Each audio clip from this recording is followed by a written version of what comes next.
Vice presidential candidate and Davao City Mayor Inday Sara Duterte arrived in Cebu on Friday, March 18, 2022, to lead the inauguration of the BBM Sara Uniteam headquarters in Sitio Looc, Barangay Poblacion, Liloan. She was also joined by her spokesperson, Liloan Mayor Cristina Frasco, and husband 5th District Representative Doc Frasco. Aside from the Frasco support, One Cebu's party has also publicly endorsed the candidacy of Mayor Inday for the vice presidential position. Unang-una ang ako ang pagpasalamat sa inyong tanan sa oras ug oportunidad na giahatag ninyo sa ako karong adlaw na ni naubanan mi sa ato ang inauguration and blessing sa Uniteam Provincial Headquarters sa dinhi sa Cebu. Ug as usual mainito ninyo nga pagdawat sa amua dinhi sa probinsya sa Cebu.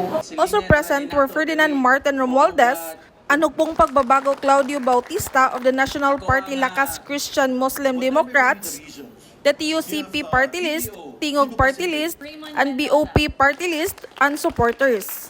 In her speech, Mayor Inday called for unity and promised to lead the people in one direction without political colors. Ang ginasulti namo dadun tanan nga walay color, no? Walay pink, walay yellow, walay green, walay blue, walay orange, walay purple. Isa lang ka color, ang color sa Pilipino.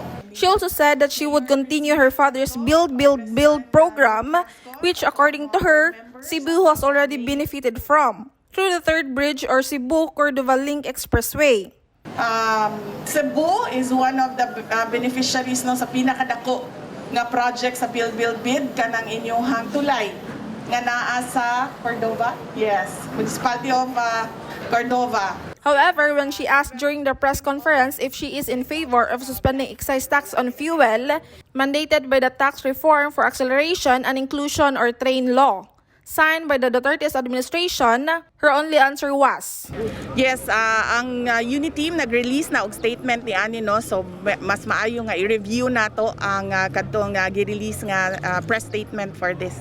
Presidential candidate Bongbong Marcos, Inday Sara's running mate, recently issued a statement to the press saying he believes that providing oil subsidies is a better option than suspending excise taxes. Meanwhile, Mayor Inday Sara also refused to comment on Senator Amy Marcos' statement questioning the credibility of Smartmatic due to its alleged security breach. Doon na namin ways forward with the legal team and kung unsa ang buhaton para sa mga questions and issues with regard to sa procedure and sa sistema sa COMELEC in the conduct of the May 2022 elections.